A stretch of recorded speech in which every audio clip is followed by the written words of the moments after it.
师傅，虚怀公，不过尔尔。春风吹过，就是最娇艳的长夜在了哪里？陛下，大剑领路，过了。为我脚步的模样，鲜艳得来的滚烫，看印在天云上。就在金川，烈日华丽，战里尘埃山上波迹，就是黄河，对着天际。李先生，小齐啊，今日也入宫了。哎，你那师兄的徒弟小王道长也入了天启，还帮了我一个小忙呢。先生入宫，苦的却是我，还得装模作样的来这里打一场。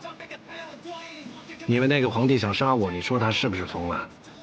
哎呀，所以我来了，我怕你疯了，把皇帝杀了。哼，退下来！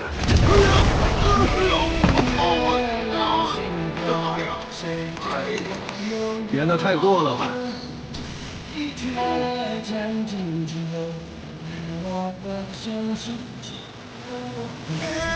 夜穷战斗，让爱人泪爆头。陛下，国师内路也过了。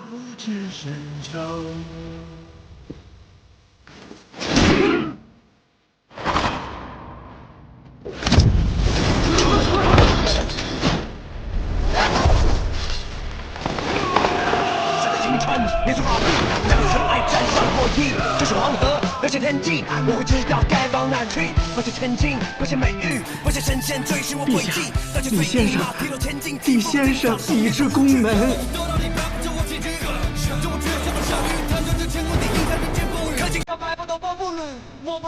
然后呢？然后他转身了。转身了。转身望着这里。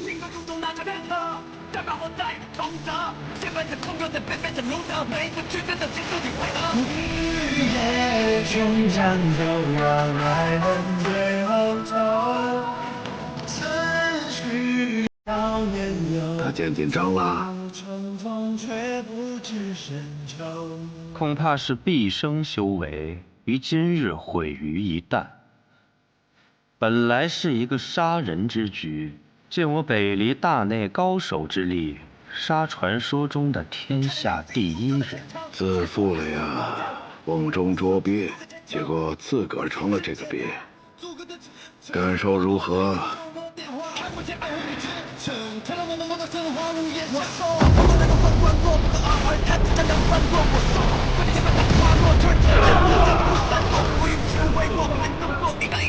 我的底气，我的想要知道你的这个图案，大好的现在最雷震闪烁，春风吹看见了他，把你的心情走向，为我找出了模样，谁见着那里滚烫，春风吹看见了他，把你的心情走向，为我找出的模样。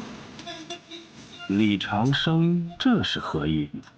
怕是在提醒陛下，暂且还是不要打百里小公子的主意为好啊。意思送到了，就不吓你们了。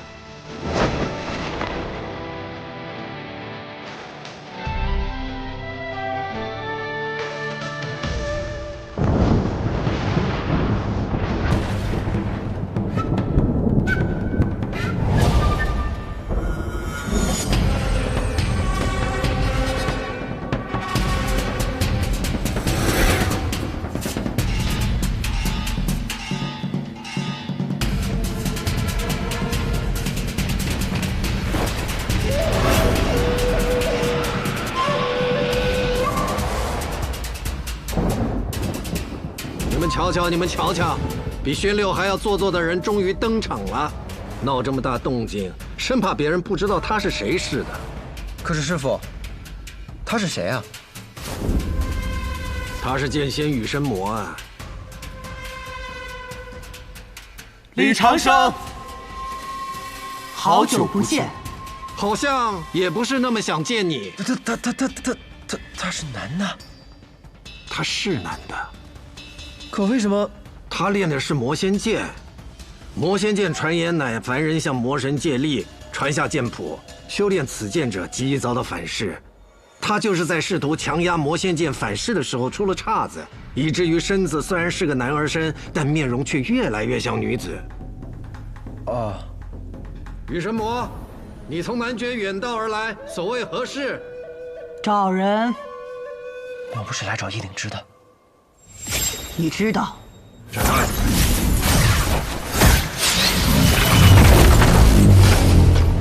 哎，你凭什么打人啊？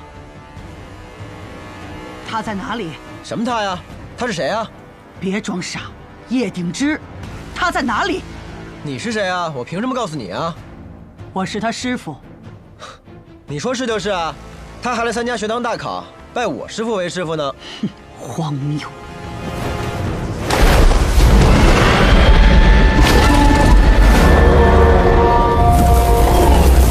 借剑！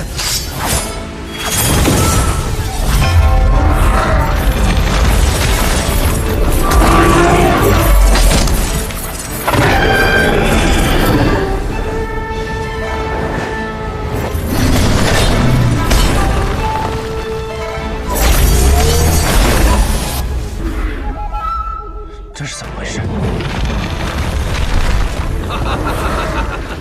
这就是剑仙之间的对决啊，不是一招一式，而是决人间之华彩，引天地之共鸣。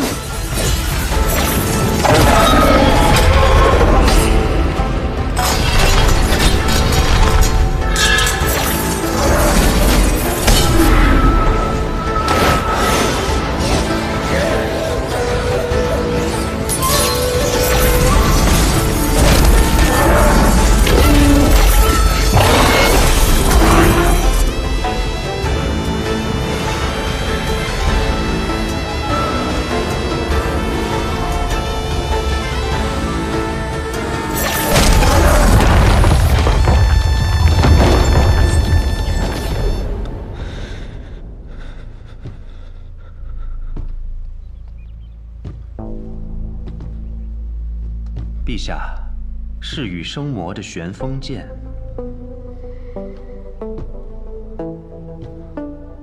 父皇，羽生魔他一定是来找那个叶云的。那乱臣贼子多年藏身南绝，习得一身高绝剑术，一定是羽生魔的徒弟。父皇，您不能再犹豫了呀！他是来报仇的。他要儿臣的命啊！儿臣虽然死不足惜，可儿臣更担心的是父皇您的安危啊！父皇，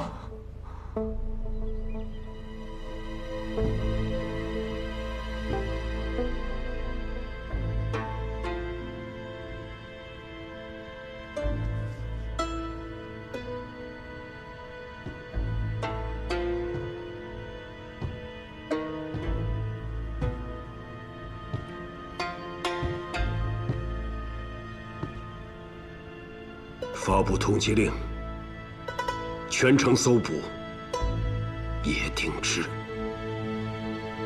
遵旨。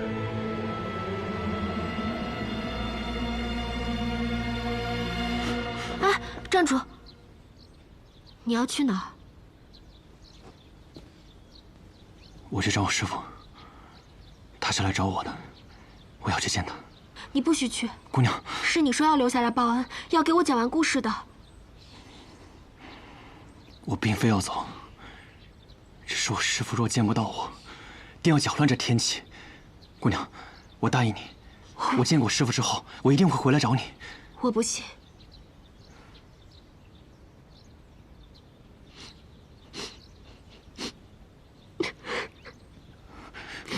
姑娘，姑娘，你别哭了，我真的。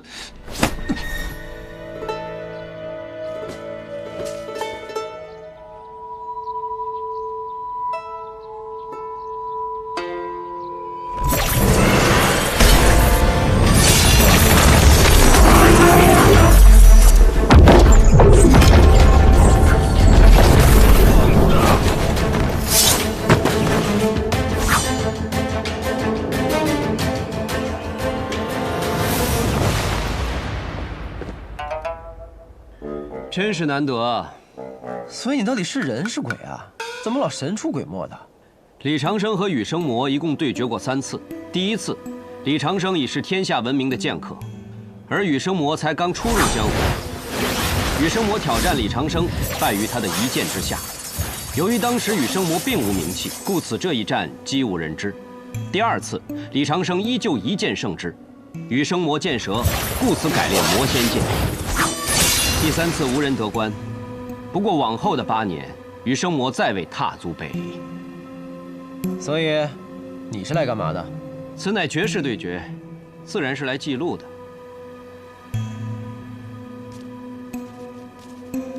李长生，这一战，你必输。上一次你也是这么说的。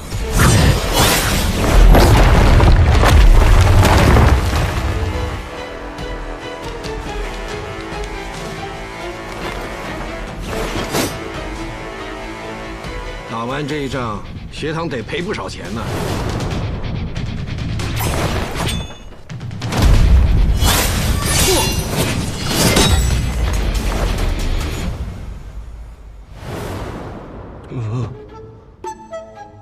谁啊？这么少？啊？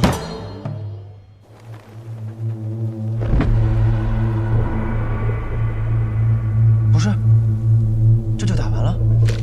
没那么快。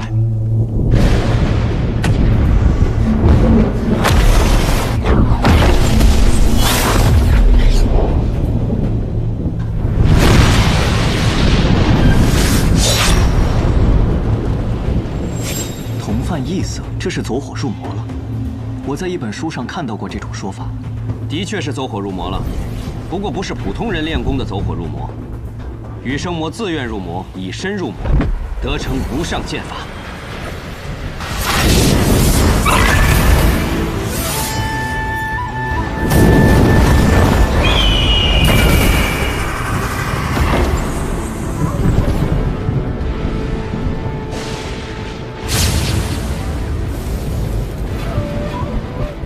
你呀，真是数十年不改的做作，不闹出点大动静，就不像个高手似的。剑落。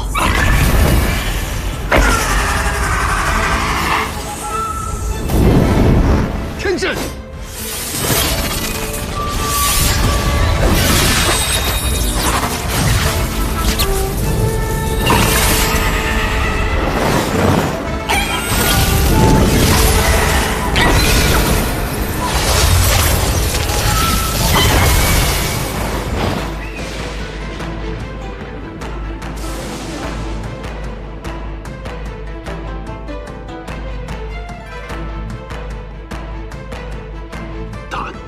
放飞。难道这就是传说中的天打雷劈？你这个成语用的可真是不好。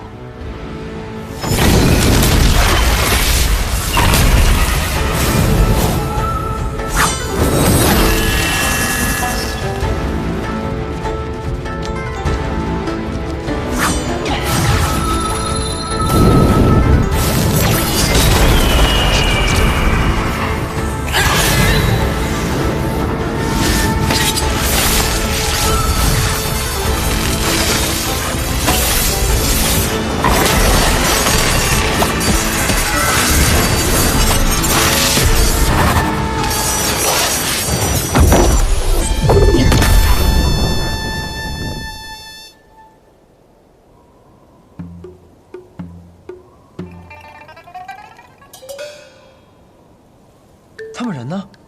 该不会是让雷给劈没了吧？我这才刚拜完师，还什么都没学呢。打完了自然就走了。打完了？那他们谁赢了？你没看清楚吗？你看清了？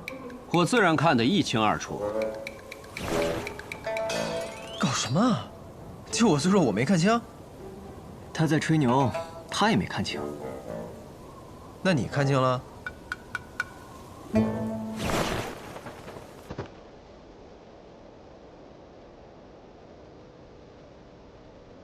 果然是天下第一。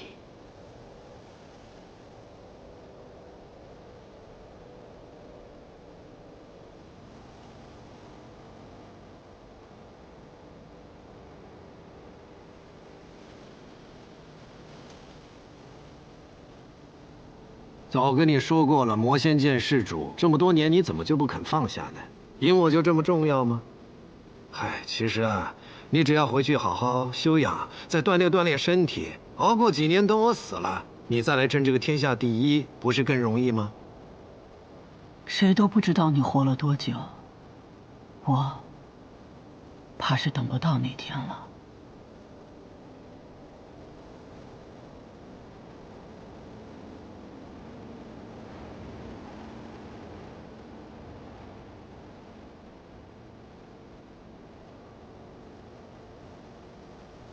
放心吧，这一天不会太久的。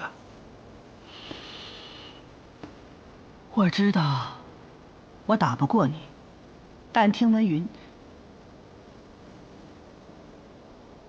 叶鼎之来了天启城，我知道他的身世，我怕他在天启城被人为难。嘿，没想到啊，你这个冷心冷情的羽神魔，对自己的徒弟感情还是很深的。你且离去3日之后啊，我定会让你那徒弟安然无恙的回去。有我的承诺，够不够？我看不透你，看不透我就对了，我是天下第一啊，哪那么容易被人看透的？放心吧，叶鼎之是天纵之才，不会折在这天启城的。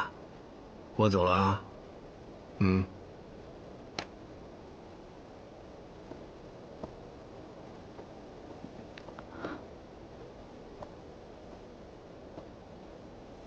哎，你这辈子打不赢我。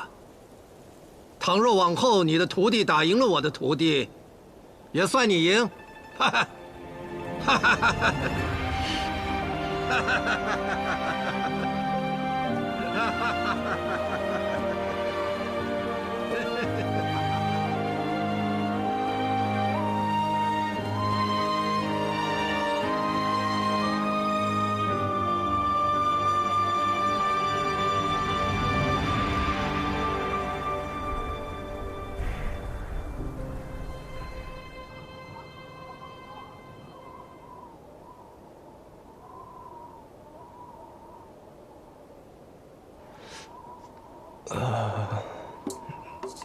怎么这么冷啊？怎么回事啊？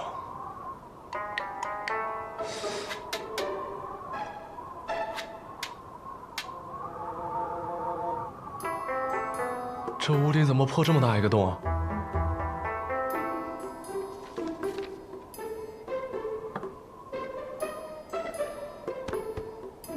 我咋睡个觉，屋顶就没了呢？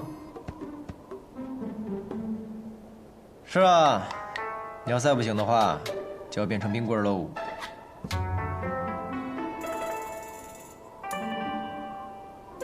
这是怎么回事啊？大概就是我们的师傅跟别人打了一架，在还没打之前就撞了个洞出来，而且这只是里面，你们是没看到外面。现在上面连一块完整的瓦片都看不到。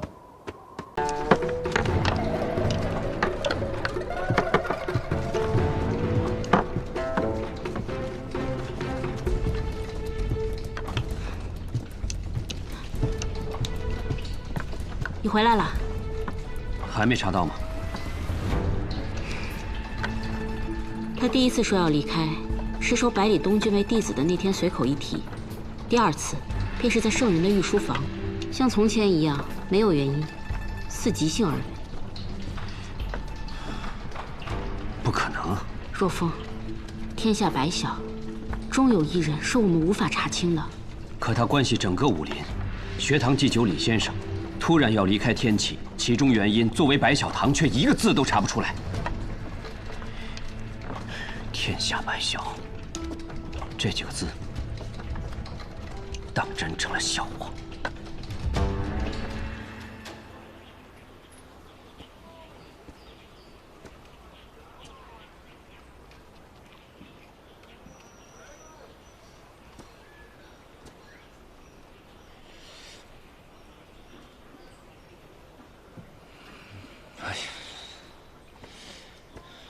小伙子，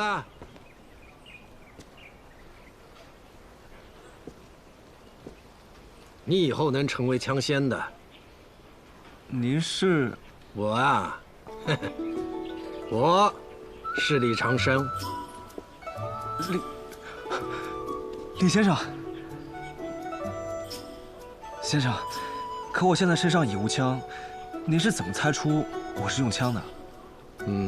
因为你身上有枪意。枪意？你是来找东君的吧？少年人不要有那么多心思。你是江湖客，他是侯门子。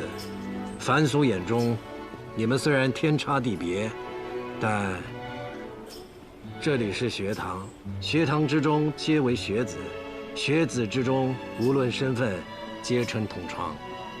稷下学堂很欢迎你这个小枪仙的。多谢先生。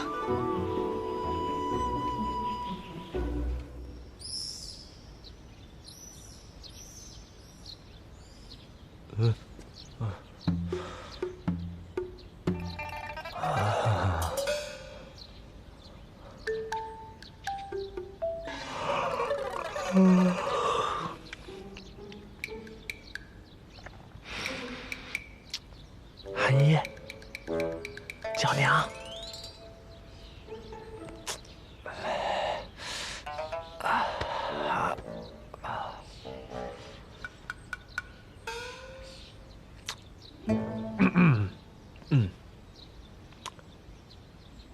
娘子啊，娘子，我也在外边跪2天了，好冷，好疼。少跟我装可怜。卓墨公子武功高强，内力护体，又怎么会冷？娘子罚我，我也不敢用内力嘛。哼，你不敢？你什么不敢？北篱八公子可真是风流啊！以前你说是顾剑门带坏的你，可是人顾剑门早800年就离开天启了。我看你这路不认得也挺好的吗？不是啊，这真是小师弟他非……闭嘴！你小师弟那脸都红成猴屁股了，怕是这辈子第1次去青楼吧？你怎么不说是百花楼的姑娘绑着你去的呢？你这么说的话也太假了吧！你再说一遍！完了，雷梦莎，我看你是不想好了。趴下！等一下！趴下！娘子，哎呦，娘子！哎呀，娘子，我真听曲儿去了！哎呀，娘子，娘子啊，不去！韩一，救我！娘子啊！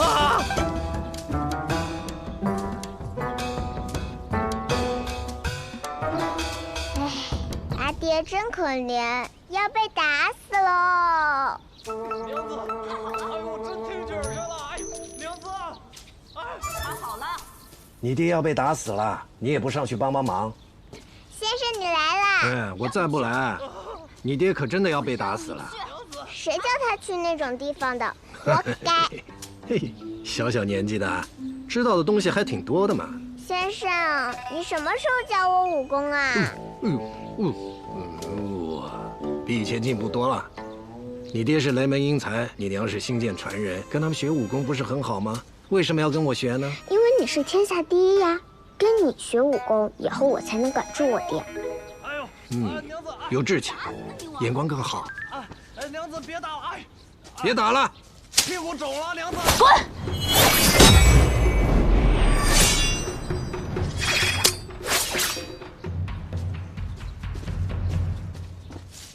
不去了！哎呀！李先生，先生救我！跪下！行了，也没发生什么大事嘛。虽然去了趟青楼，也没犯什么大错。夫人，雷儿这个人我很了解他的，对夫人可谓是忠贞不二。他也只敢去听点小曲儿，是吧？我想他今天去了百花楼，应该是看到百里东君和那个用枪的少年，让他想起了自己和顾剑门的往事，兴之所至了，是不是啊，雷儿？就是，是什么事？厚颜无耻！厚颜无耻！以后还敢不敢？不去了，我以后想听曲儿，我找窦轩去，他唱的也还行。夫人，他认错了，也落了保证，你就原谅他吧。先生都来了，我还能真打死他不成？先生此来，想必也不只是为了要救这个不成器的东西。新月就不打扰了，韩一，我们走。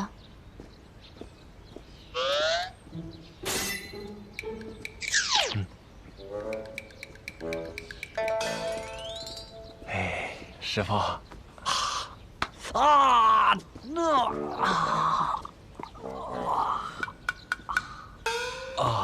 师傅，还好你来得及时，我差点被我娘子打死。我本来是不想来的，因为我觉得就算你现在不死，几年之后你也会为你那可笑的志向而死。师傅，你还记得那一年你说你的志向在于天下？我笑你还是个孩子呢，如今你的孩子都学会骂人了，你呀，也不能只是那个师傅膝下的孩子了。说说吧，你觉得的天下是什么？天下。当时我年轻气盛，我觉得天下就是一个能够供少年们征伐的地方。那么现在呢？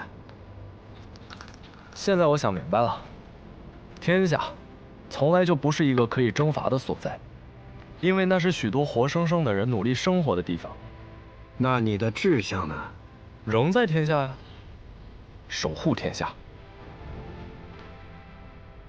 这么多年了，你们似乎变了，又似乎没变。你跟剑门要好，剑门走了，你就和若风混在一起。可若风身份特殊，总有一天会离开学堂，到时候你……师傅，我不想离开学堂的。可学堂终究是个读书的地方啊，人长大了，书读完了，自然要离开学堂的。学生既已离开，老去的先生也不必留下。师傅，你不会要走吧？是啊，蒙莎，你也要走的。不过，走出这一步，你的雷门可就真的回不去了。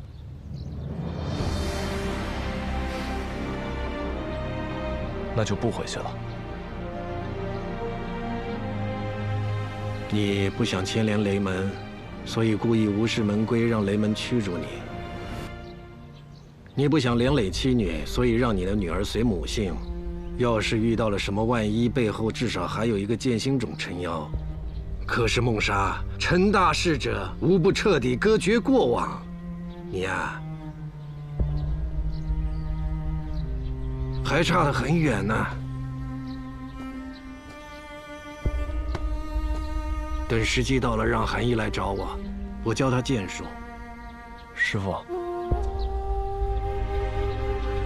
你不回来了吗？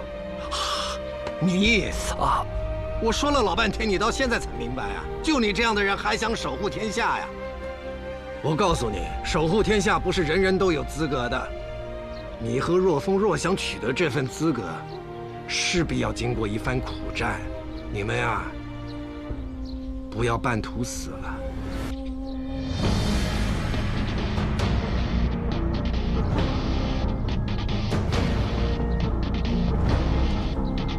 定不负先生所望。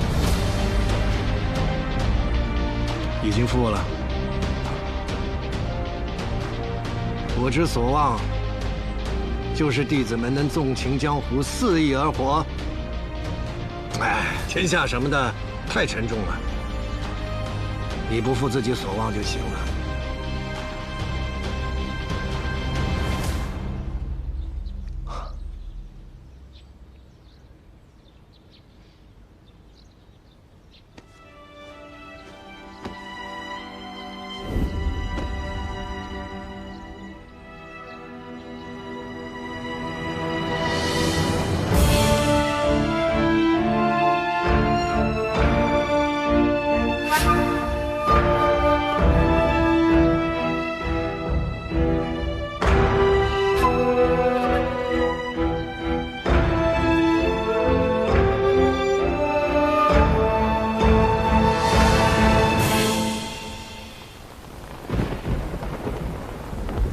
说李长生要离开天启城，没有李长生的天启城，你要强行带走一个人，虽然要付出代价，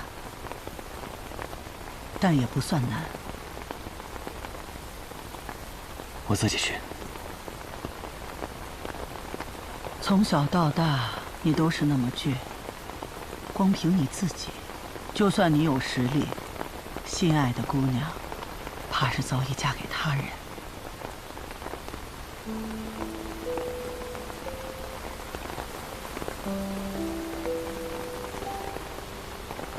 师父，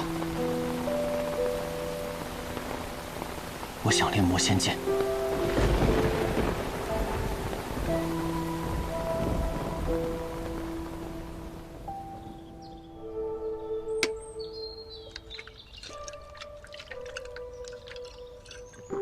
没想到半年不见，你经历这么丰富。没有你的跌宕起伏。哎，你昨晚如何呀？你怎么也这样？小小年纪不学好？司空张峰，你有点良心。昨天因为你和雷师兄，我都被人污蔑了，还跟尹师侄吵了一架，容易吗我？他呀，昨天只是找我过去叙叙话，把我认成了儿时的一个哥哥而已。听你这语气，挺失落的呀。我有什么好失落的？哎，因为随口吹的一支曲子，结识了千金难买一面的大美人，多少人求之不得的事情，我有什么好失落的？哟，好，你不失落，那你到底是不是他哥哥呀？我怎么知道？我又记不起以前的事情。也是。你跟我说过，你失忆了。或许吧，我也没有刻意想过。要真的仔细的想，好像此前的人生都是一片空白。看来你是真的什么都不记得了。那又怎样？我又不靠以前的记忆过活。司空张峰，那你有没有想过，你不知道你的来处？但你却和他会同一支曲子，这说明什么？我也不知道。你干嘛？万一你真是他的哥哥呢？万一他弹这支曲子就是为了等他的哥哥出现呢？百花楼里那么多客人，是天启的，不是天启的，有钱的，没钱的，为何就你偏偏听过呢？你一点都不着急。他那么受欢迎，错过了，可就真的错过了。可我真的是记不起来了，就是怎么想也想不起来的那种。皇帝不急急死太监，百里东君，往事不可追。我和他，或许还有未来吧。哎，行吧，行吧。哎，你怎么还不开始酿酒？莫不是忘了本月14日的那个赌约了？我当然记得呀，我这不是找灵感的吗？皇帝不急急死太监。百里东君，你，哎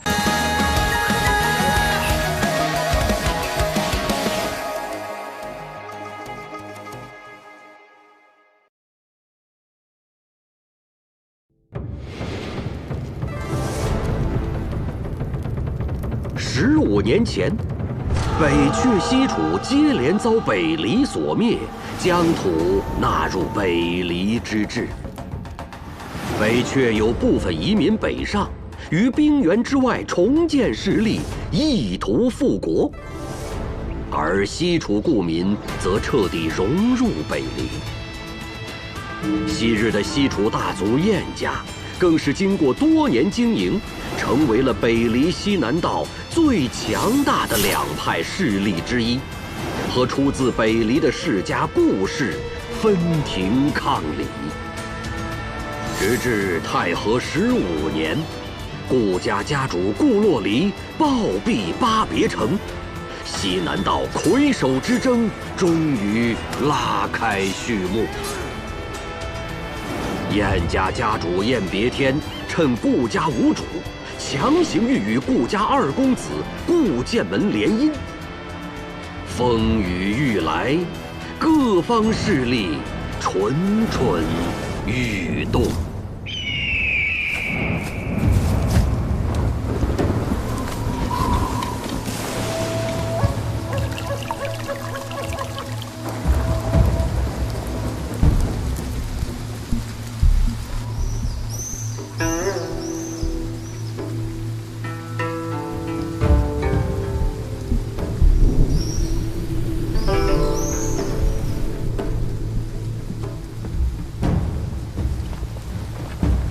公子，方才五爷派人来说，为避免燕家不满，让我们把府内的白帆都给换成红绸，实在是欺人太甚。难道我们真要这般，任由他们宰割吗？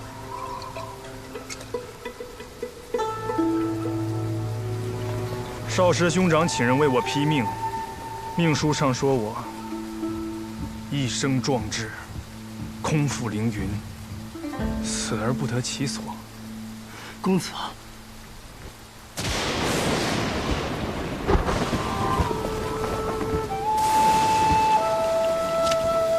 公子，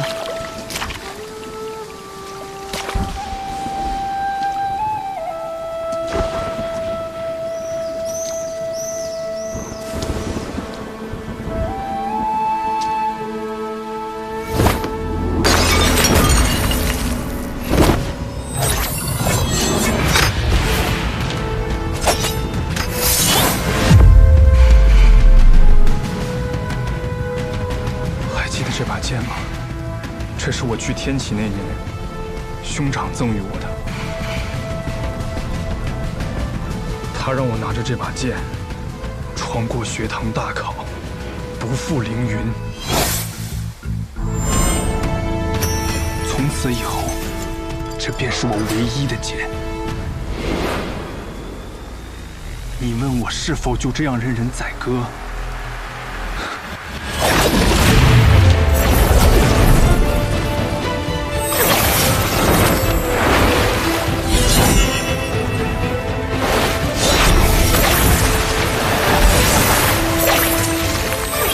剑门16路天启，纵马扬鞭，踏遍19化洞，翻斩秋露白衣最飞天。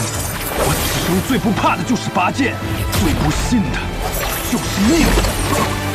燕家在此时联姻，意图吞并我顾家，简直可笑。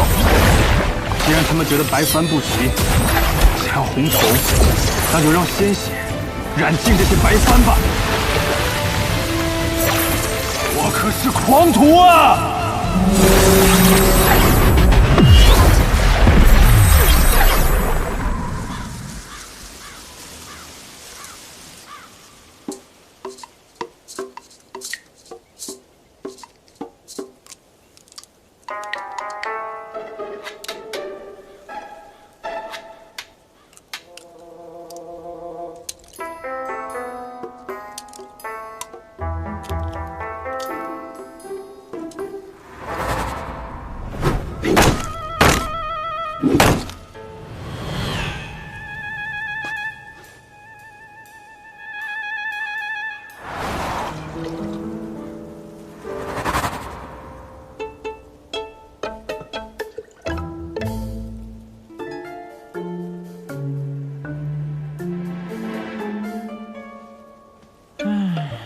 怎么会这样啊？不是说柴桑城很繁华的吗？来了13天，一个客人都没有。我好歹也是钱东城小霸王，可会来这倒霉地方受罪。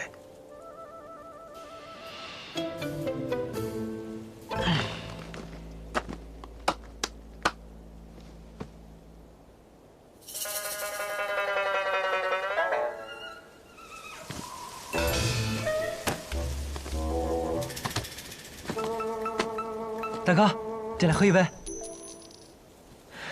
不收你钱，就当交个朋友。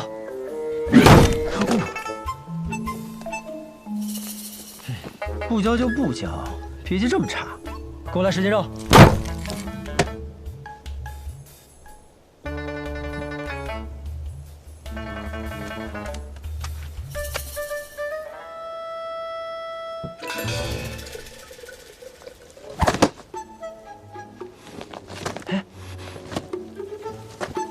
细看，别当着我看我家小西施。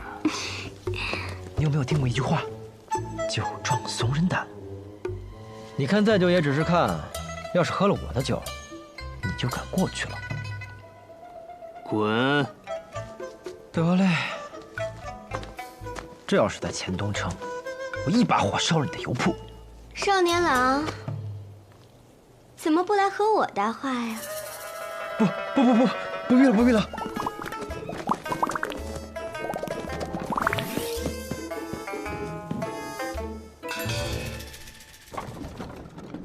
哎，起床了，宋长风。宋长风，嘿，你个懒骨头，哪有店小二起的比掌柜的还晚的呀？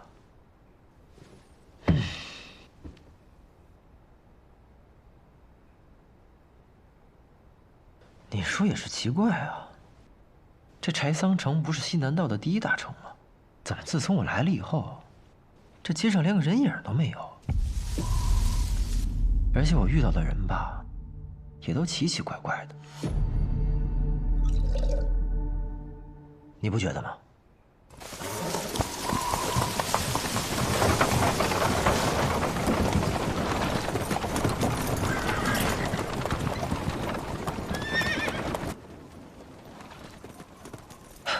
来客人了。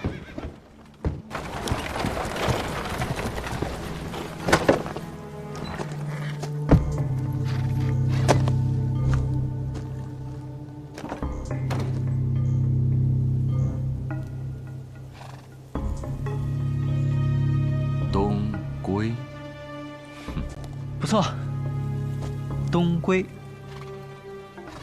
看你们像是从很远的地方过来，东归这名字好啊，很配你们。进来喝一杯。小二？什么小二啊？我可是老板。老板？小老板看着年纪不大，生意倒是做得挺大呀。生意大不大不重要，重要的是酒好不好。小老板很是自信呢。那是自然，酒好不好骗不了人，一喝便知。不过若是你们觉得不好喝，那就回家换个舌头吧。大胆！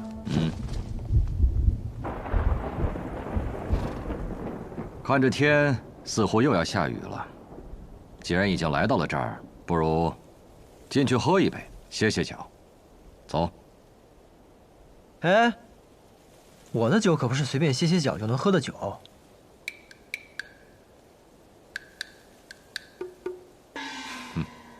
愿意细品。来，客官便请。我这儿也没什么客人，今儿你们是第一个，请吧。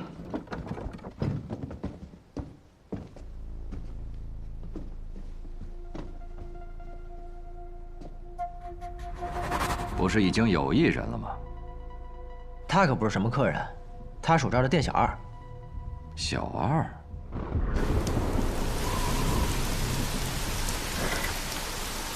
桑洛、新风、朱鱼、松劳、长安、屠苏、元正、桂花、杜康、须臾、声闻、般若，一共12盏，一盏20两。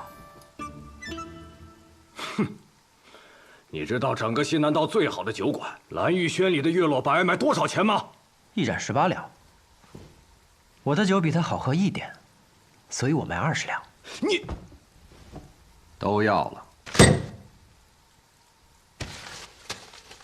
爽快，请吧。小老板，既然没事，一起过来喝一杯酒吧。那我便不推辞了。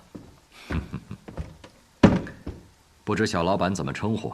我姓白，叫白东君。东君科佩生烂山，青玉过时拂柳端。好名字。也有人这样叫过我的名字。来，喝酒。长安久未绵长，最以雨天来饮。各位今日不饮的话，可惜了。要这话。元正澄澈甘香，最是远行归客。各位奔波而来，饮一杯正好。这也不好，那也可惜。敢问小老板能喝什么酒？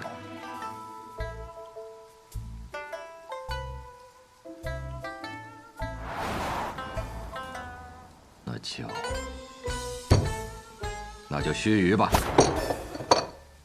嗯，须臾一念，有的时候，命运的改变，往往就在须臾之间。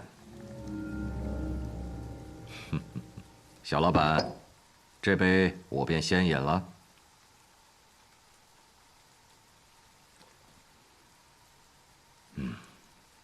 如何如何？我这酒足以名扬天下。确实是好酒，在我此生喝过的酒里，可排前5。第5？那你告诉我，第1是什么呀？天启城，碉楼小筑，秋露白。秋露白。自以为好酒只能品1味，而碉楼小筑的秋露白，却能品出3味。那我若酿出一壶酒，胜过秋露白，足以名扬天下。小老板若有机会去天启，可以一试。怕是没这个机会喽。我家人是不会让我回天启的。哦，回？真是好酒啊！我可真是个酿酒的天才啊！诸位，不饮一杯吗？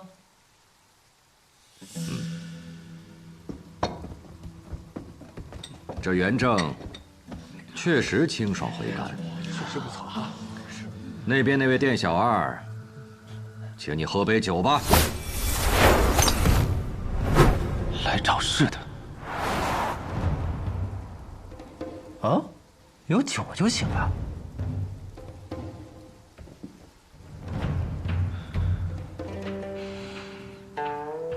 是元正，好酒。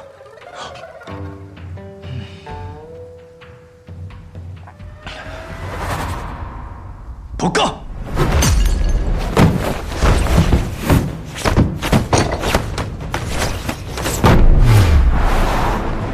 嘿，你个赔钱货，别打了我的酒！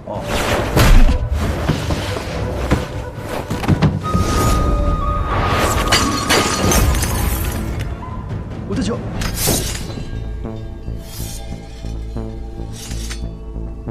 果然又是来闹事的。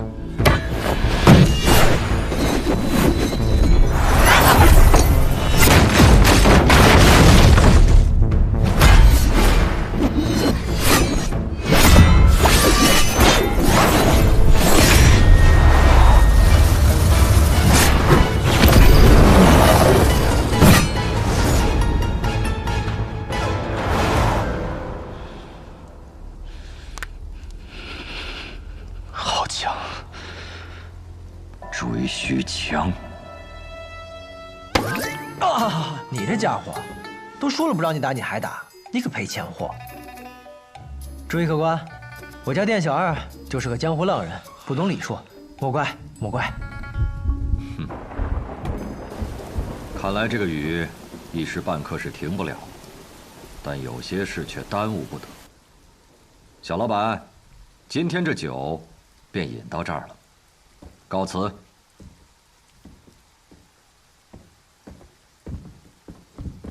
学正，饭什么带呢？走了。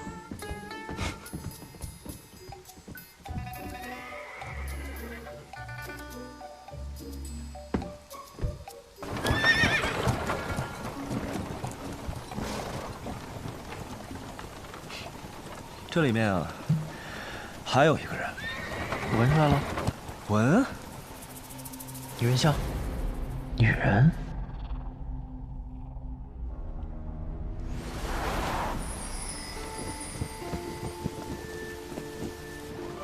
身体可有好受些？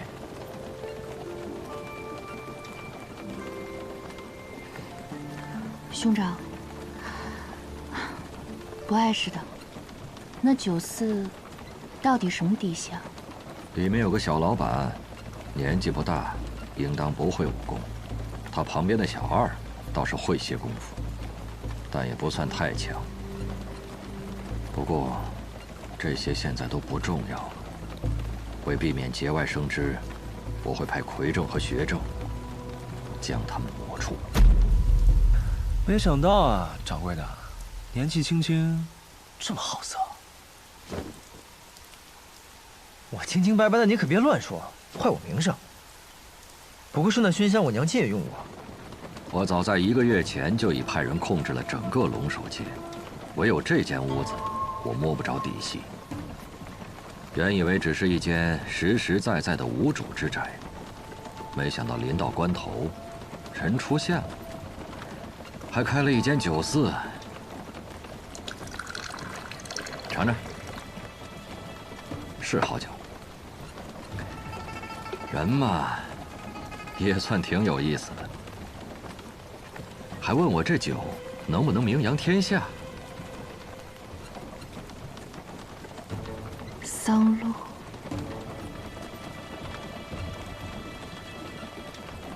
柴桑远路，好名字。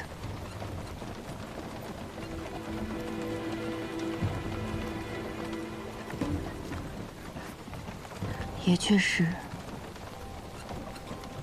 是好酒。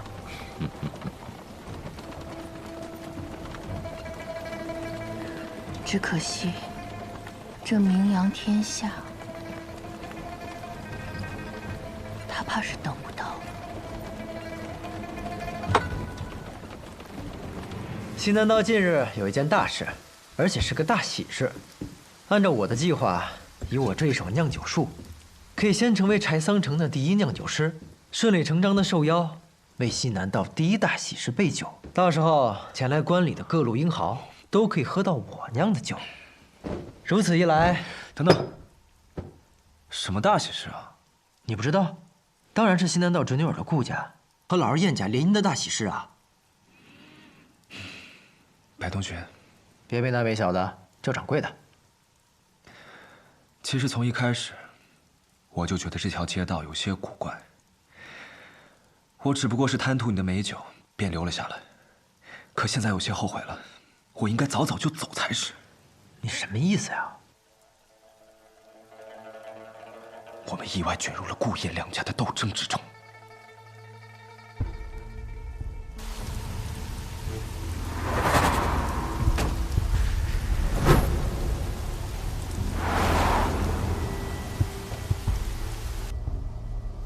不止他们，还有刚才那一队人也是。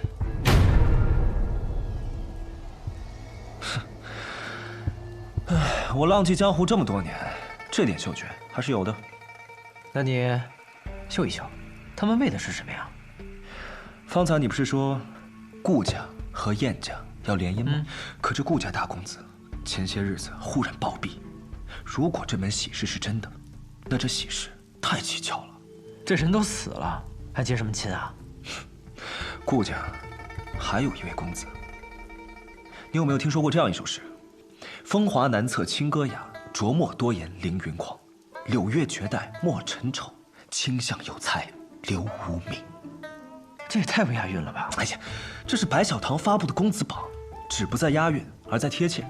讲的呢，是我北离的8位绝世英才：城府极深的风华公子，风雅精致的清歌公子，一口三舌的琢墨公子，狂傲自私的凌云公子，容貌绝代的柳月公子，面如黑炭的墨尘公子，才华绝世的清相公子，以及空缺暂留的无名公子。那这和柴桑城还有顾家又有什么关系啊？这凌云公子啊，姓顾，所以说顾家的这场联姻，新郎官就是凌云公子顾剑门。凌云公子，这听着便是奇妙啊！走，走哪儿啊？去顾府，邀顾剑门来喝酒啊！凌云之气一飞冲天，听着便会是个了不得的大人物。等他喝了我的酒，去外面吹一吹，我名扬天下指日可待。好，可别走。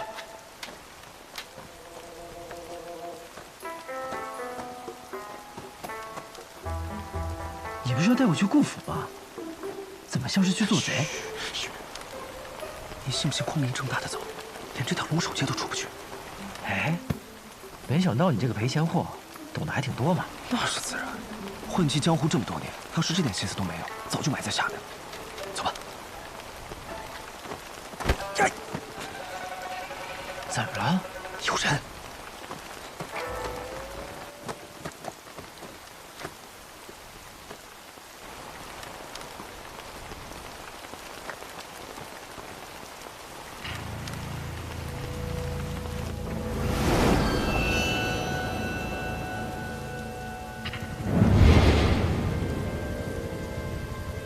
司空长风，快看，这天怎么突然黑了？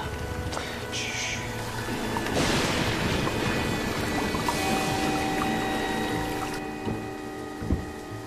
公子，这天色……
站住！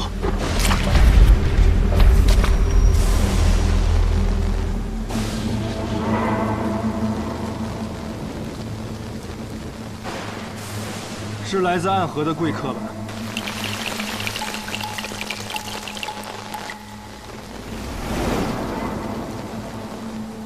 苏黎，不可造次。贵客临门，要一起喝一杯吗？多谢公子，但还是不必了。贵客是信不过我顾剑门吗？如果北离还有一个值得我们暗河相信的人的话，那便一定是公子了。谁人不知，这暗河是江湖上人人闻风丧胆的存在。只要有暗河出现的地方，必定会充满杀戮与死亡。像你们这样的刺客恶鬼，也需要朋友吗？公子言重了。就算是刺客，也需要朋友啊。就像我们暗河选中了公子，是认为公子有些事儿可以帮到我们，而我们也可以帮公子做一些事情，一些很重要的事情。所以暗河口中的朋友，就是这般利益关系。这样不是更可靠吗？公子本应有许多朋友，可现在他们都去哪里了？他们在哪里不重要。公子的兄长，他本无真凶之心，却依然死在了巴别城，死在了离故乡300里之外。公子，你的敌人容不下你，更容不下你的兄长。敌人的刀已经拿起来了，而我们暗河会派最精锐的杀手来此，帮助凌云公子，让他们燕家有来无回。兄长如我父，此仇我誓死必报，但不需要靠暗河来报。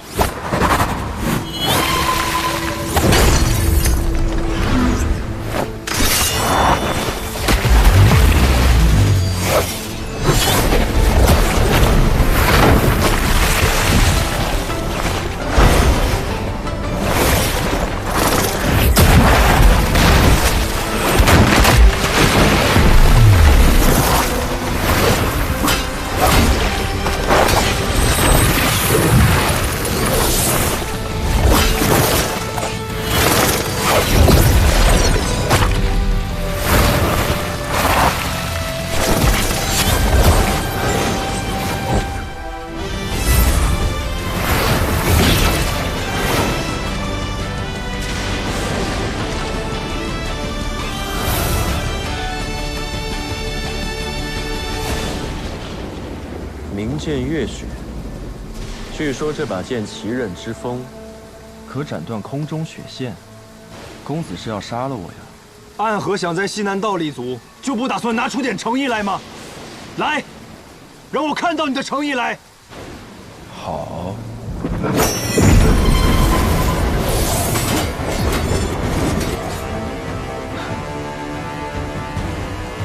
好。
细刃纷纷，必杀之时倾泻而下，宛如沐雨。你分明是暗河中凶厉的刺客，可你的剑里却有着剑客才有的剑意。公子从一开始便没打算跟我们合作，为什么又逼我用出最后的杀招？如果我说是因为我兄长死了，可我却还被困在此处无法离开，所以很想找人结结实实的打一架，那你的剑是不是就要刺下来了？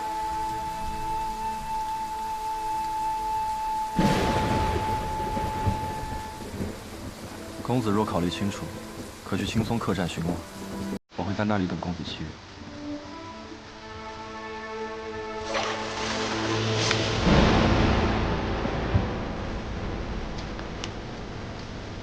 你叫什么名字？我本不应该有名字，但我愿告诉公子我的名字。我叫苏沐雨。公子再见。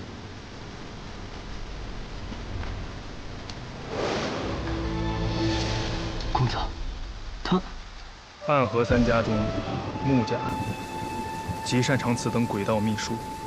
苏沐雨来到这柴桑城，必然不会是一个人。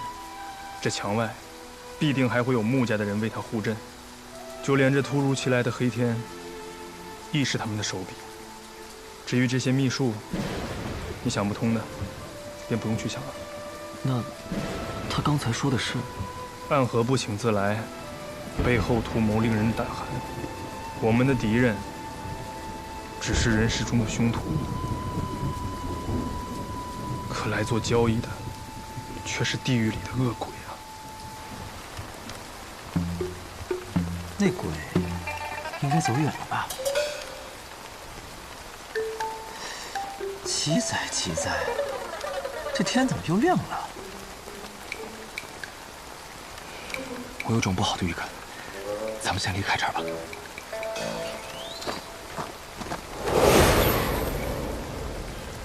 走。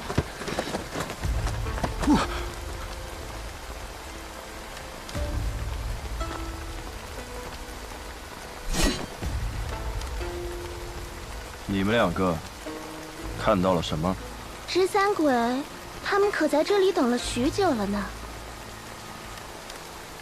我们什么都没看到啊。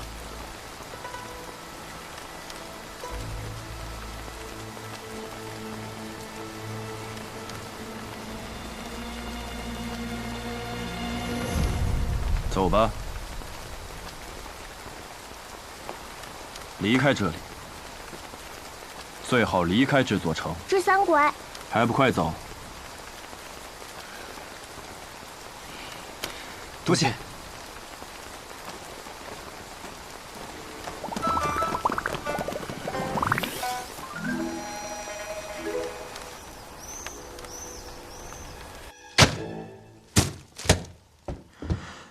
吓死了，吓死了！我不过是偷偷跑出来开个酒肆，清清白白的卖我的酒，差点连性命都没了。你说我有没有点天理了？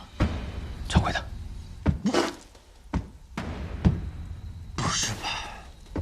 咱是东家起火，西家冒烟啊！啥？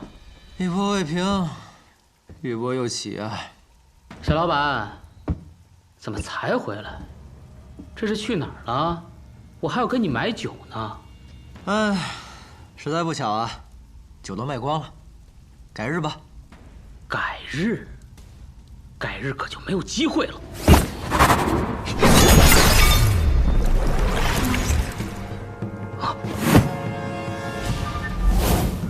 没机会的是你。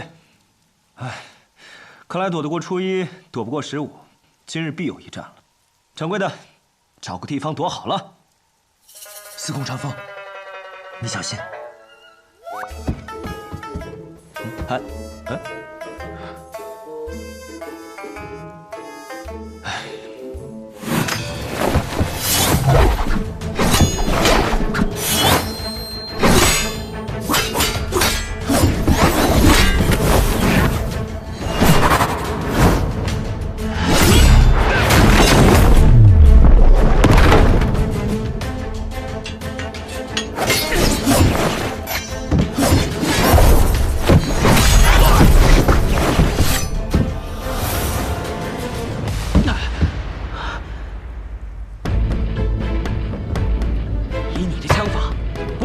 之辈，报上名来！哼，巧了，我还真是无名之辈。我从小未见过父母，吃百家饭长大，睡破寺庙而活，未曾有过姓氏，更无人给过姓名。不过生来空空，去也空空，也是不错。我给自己取姓司空，也愿化作长风，一去不归。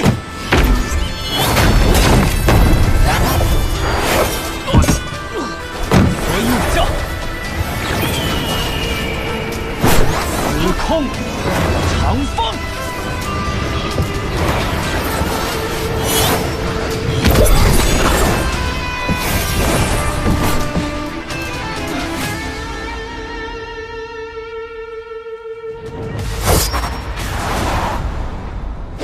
哟，原来这才是正主啊！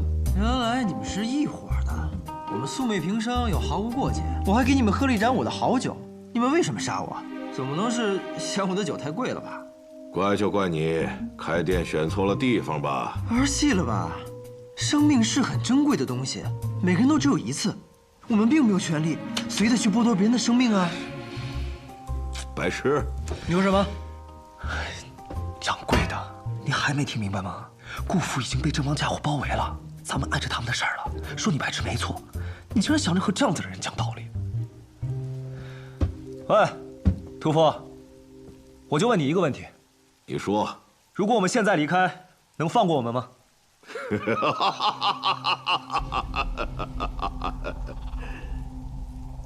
不能。那就不废话了，打吧！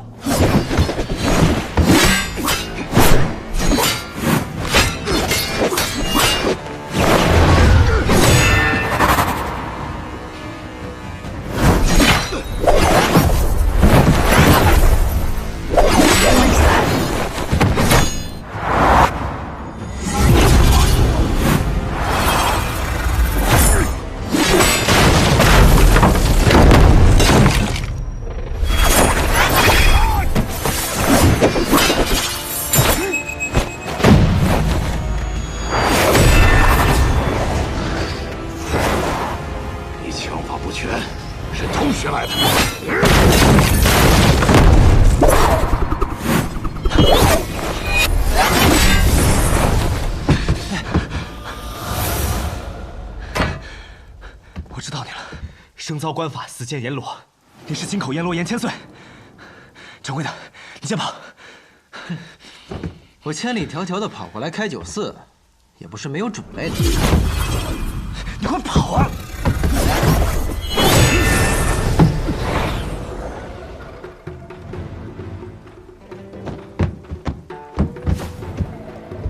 少年郎，去哪儿啊？你躲什么呀？是姐姐不够美吗？当然不够。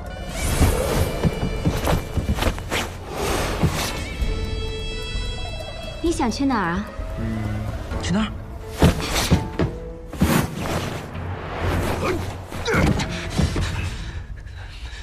你怎么还没跑？你找我上面。倒是小看小老板了，没想到你武功平平，轻功倒是不错。只是想从我这里过，就这几步，还不够哟。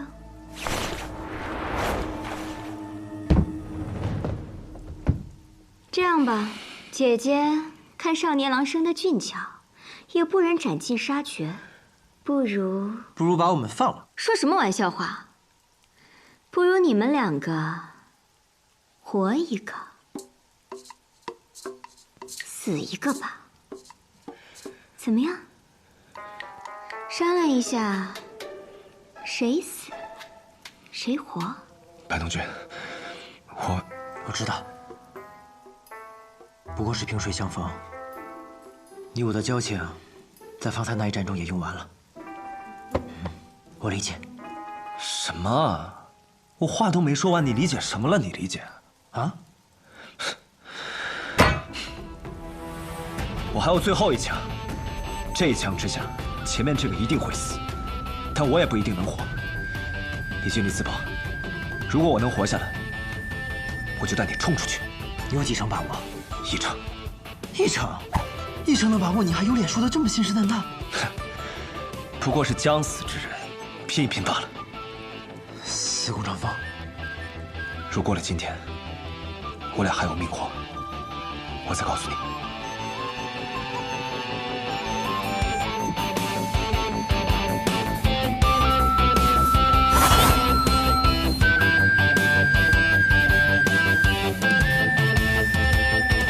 死什么呀？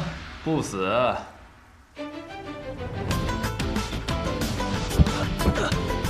徐正，真是个难听的名字呀。重新认识一下吧，我姓雷。